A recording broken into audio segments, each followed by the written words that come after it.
C'est un instant solennel qui a toute son importance, la preuve par la présence de toutes les institutions de la République, auxquelles s'ajoutent les ambassadeurs et chefs de mission diplomatique et les parents et amis des membres de l'OFNAC, 12 serviteurs de la nation investis d'une mission noble et républicaine, venir à bout d'un mal qui affecte la marche du pays.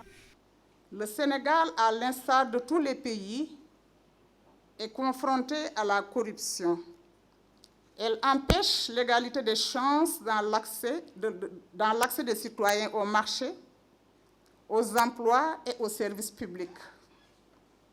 La corruption constitue une réelle menace à l'état de droit, à la démocratie et au développement économique et social de nos pays, dont elle fragilise également les institutions démocratiques. Pour le président de la République, l'ampleur du phénomène ne saurait être une excuse. La corruption est un mal qu'il faut combattre. C'est tout le sens de l'acte qu'il a posé dès les premiers mois de son magistère en direction d'une nouvelle gouvernance publique. De mon accession à la magistrature suprême, j'ai proposé à l'Assemblée nationale la création de l'OFNAC, ce qu'elle a accepté et voté à l'unanimité. En conséquence, je l'ai doté d'importants pouvoirs et lui ai conféré un statut juridique approprié, lui permettant d'exécuter efficacement ses missions, sans entrave aucune. L'extension de son champ de compétences à la réception et au contrôle des déclarations de patrimoine des personnes assujetties constitue une nouvelle manifestation de ma volonté de conférer à l'OFNAC davantage de pouvoir dans la mission qui est la sienne. Mais aussi, c'est la manifestation de mon engagement à combattre fermement la corruption. Au demeurant, c'est un combat difficile, compte tenu des intérêts en jeu. Mais il faut le gagner, ce combat. Et je pense que vous êtes outillés pour gagner ce combat, de par la diversité des compétences qui reflètent la composition des membres de l'OFNAC. En présentant les missions et objectifs de l'institution qu'elle dirige, Mme Nafi Ngom Ndour dit bien comprendre les orientations du président Macky Sall. Il s'agit de susciter un nouvel état d'esprit qui fait de la transparence et de la reddition des comptes la quintessence de la gestion des affaires publiques. L'institution va s'engager résolument sur cette voie. C'est pour la première fois dans notre pays qu'une institution ayant le statut d'autorité administrative indépendante est entièrement dédiée à la lutte contre la corruption, aussi bien dans le secteur public que dans le secteur privé. Vous avez tenu, Monsieur le Président de la République, à ce que la loi qui confère ce statut à l'OFNAC précise que ses membres qui jouissent d'une inamovibilité et d'une protection pénale ne reçoivent d'instruction d'aucune autorité. Il s'y ajoute que l'OFNAC dispose d'un pouvoir d'autosaisine et de publication d'un rapport annuel. Enfin, les résultats de ces enquêtes et investigations sont directement transmis au procureur de la République.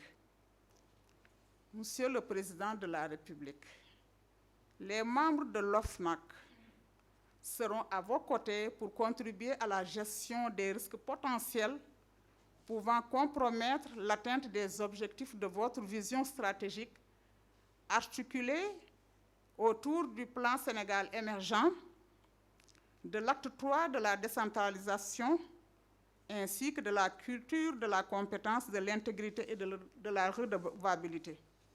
Le combat contre la corruption est une condition du développement. Sur le chemin de l'émergence, le Sénégal n'a donc pas le droit de rester les bras croisés. Voilà pourquoi le chef de l'État a mesuré l'enjeu en mettant en place toutes les conditions devant permettre à l'institution de réussir sa mission.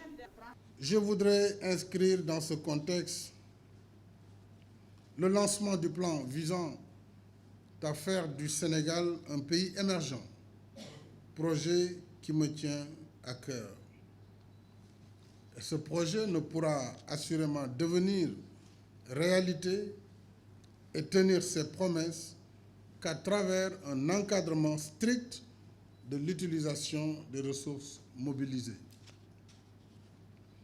Vous l'avez sans doute compris, le plan Sénégal émergent constitue une vision systémique et inclusive qui requiert une forte transparence dans sa mise en œuvre en vue d'atteindre nos objectifs à la fois nobles et ambitieux.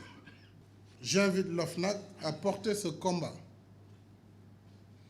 tout en s'assurant que toute personne coupable de corruption soit traitée conformément à la loi, sans aucune autre forme de protection, quelle qu'elle soit.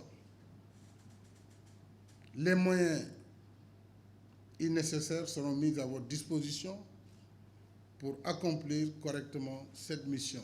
En procédant à l'installation officielle de l'OFNAC, le président de la République parachève le processus. Les membres de l'Office national de lutte contre la fraude et la corruption peuvent donc démarrer leurs activités et poser les fondements durables de la bonne gouvernance par une rupture en profondeur de nos rapports avec les services et les deniers publics.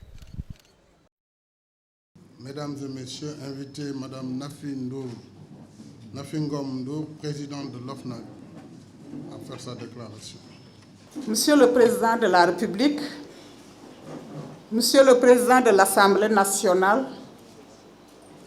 Madame le Premier ministre, Madame la Présidente du Conseil économique, social et environnemental, Monsieur le Président du Conseil constitutionnel, Messieurs les ministres d'État, Mesdames, Messieurs les ministres, Mesdames, Messieurs les députés, Monsieur le Premier Président de la Cour suprême, Monsieur le Premier Président de la Cour des comptes, Monsieur le Premier Président de la Cour d'appel de Dakar, Monsieur le Médiateur de la République, Mesdames, Messieurs les chefs de mission diplomatiques et consulaires, Mesdames, Messieurs les partenaires techniques et financiers du Sénégal, Mesdames, Messieurs les chefs d'institutions et d'organismes de contrôle et de régulation, Mesdames, Messieurs, chers invités. Monsieur le Président de la République, c'est pour moi un insigne honneur de m'adresser à votre très haute autorité ce jour à l'occasion de la cérémonie d'installation des membres de l'Office national de lutte contre la fraude et la corruption OFNAC. Permettez-moi de vous remercier à mon nom propre ainsi qu'au nom des membres de l'OFNAC pour l'honneur que vous nous faites d'organiser et de présider vous-même, Monsieur le Président de la République, cette cérémonie. Vous confirmez ainsi votre attachement à cette institution qui est le produit de votre vision. Monsieur le Président de la République, le Sénégal, à l'instar de tous les pays, est confronté à la corruption. Ce phénomène se présente, ainsi que l'affirme la sociologue Valentine Atonde, comme, je le cite, un mal qui apparaît à chaque fois que s'estompe la frontière entre la logique administrative d'intérêt général et la logique économique d'intérêt privé. Fin de citation. Elle empêche l'égalité des chances dans l'accès des citoyens au marché, aux emplois et aux services publics. La corruption constitue une réelle menace à l'état de droit, à la démocratie et au développement économique et social de nos pays, dont elle fragilise également les institutions démocratiques. Nous devons donc initier une démarche approfondie qui favorise un changement de comportement. Car, comme l'a si bien dit Patrick Sébastien, humoriste français, je le cite, « La lutte contre la corruption commence par arrêter de donner des bonbons aux enfants pour qu'ils vous sourient. » Fin de citation.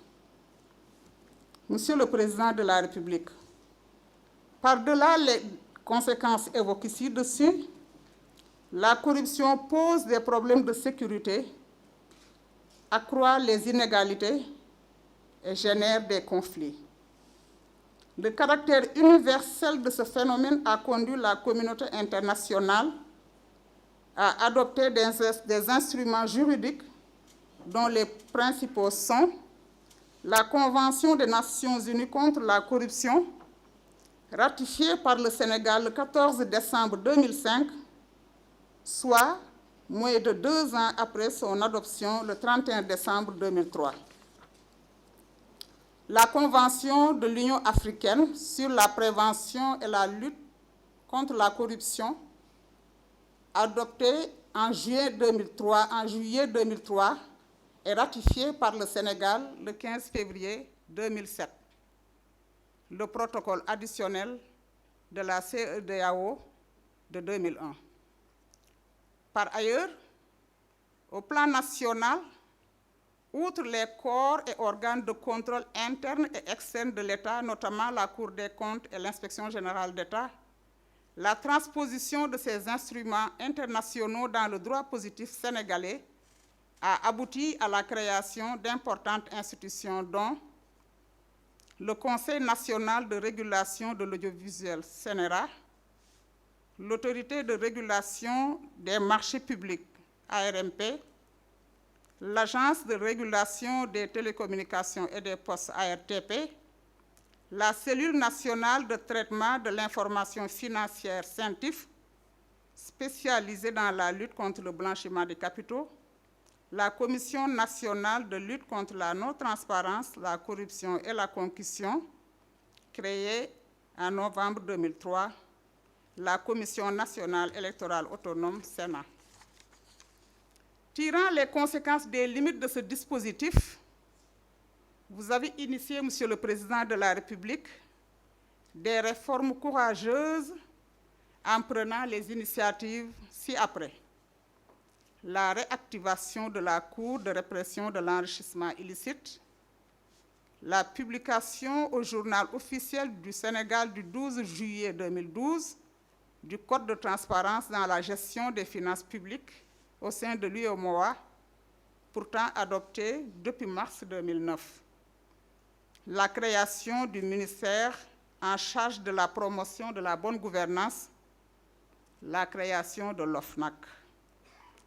S'agissant précisément de l'OFNAC, sa création par une loi du 28 décembre 2012, soit moins de 10 mois après votre élection à la magistrature suprême du Sénégal, est la preuve de votre option résolue pour l'instauration d'une culture d'intégrité dans la gestion des affaires publiques.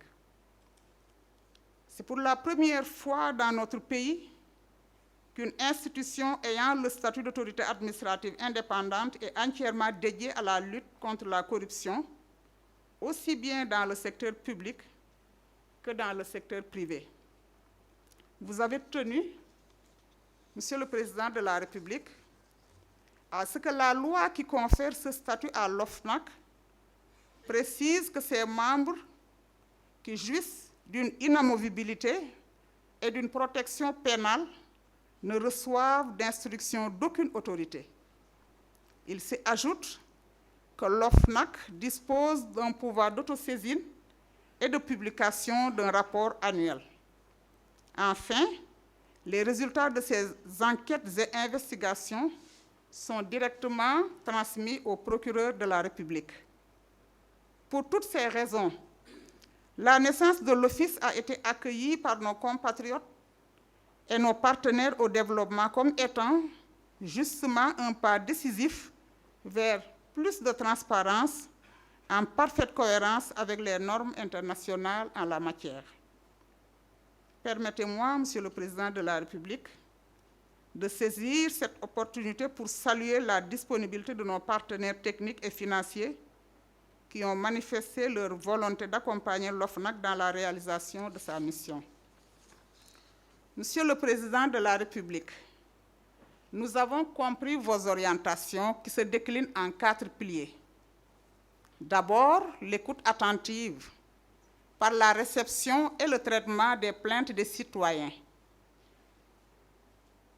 Ensuite, la prévention et la mobilisation sociale contre la fraude et la corruption dans le cadre d'une démarche inclusive et participative. Votre volonté est que l'OFNAC intègre dans sa réflexion stratégique tous les acteurs de la vie nationale, notamment les organisations de la société civile, les mouvements de jeunes, les groupements féminins, la presse, les grandes figures sportives, ainsi que les chefs religieux et coutumiers. Il s'agit en réalité de mettre le citoyen sénégalais au cœur de notre démarche. Par ailleurs, la répression, parce qu'à côté des actes de prévention, la traque et la sanction des faits de corruption est nécessaire. C'est certainement la raison pour laquelle vous avez nommé en qualité de membre de l'OFNAC un officier de gendarmerie et un inspecteur général de la police. Enfin, la recherche-action, qui doit permettre à l'OFNAC de proposer toute réforme visant l'éradication de la fraude et de la corruption. Monsieur le Président de la République, les membres de l'OFNAC seront à vos côtés pour contribuer à la gestion des risques potentiels pouvant compromettre l'atteinte des objectifs de votre vision stratégique articulée autour du plan Sénégal émergent, de l'acte 3 de la décentralisation, ainsi que de la culture de la compétence, de l'intégrité et de la redevabilité. Enfin, la lourdeur des procédures et formalités administratives, ainsi que la mauvaise gestion des ressources dédiées, sont les deux principaux risques qu'il faut évaluer et maîtriser pour parvenir à l'émergence. S'agissant des procédures et formalités administratives et financières, il convient d'intégrer les 4 dimensions de la performance, à savoir l'efficacité, l'efficience, l'économie et l'éthique. Sous ce rapport, il convient de simplifier et d'alléger les dites procédures, tout en maintenant les grands principes de transparence, de libre accès à la commande publique, d'égalité et d'économie. Relativement à la surveillance de la gestion des ressources, nous avons compris votre message à travers les importants pouvoirs d'enquête et d'investigation conférés à l'institution. À ce propos, le discours prononcé hier par le premier président de la Cour d'appel de Dakar lors de la cérémonie solennelle de prestation de serment des membres de l'OFNAC, qui met en relief, entre autres, les prérogatives de l'OFNAC en matière d'enquête, confirme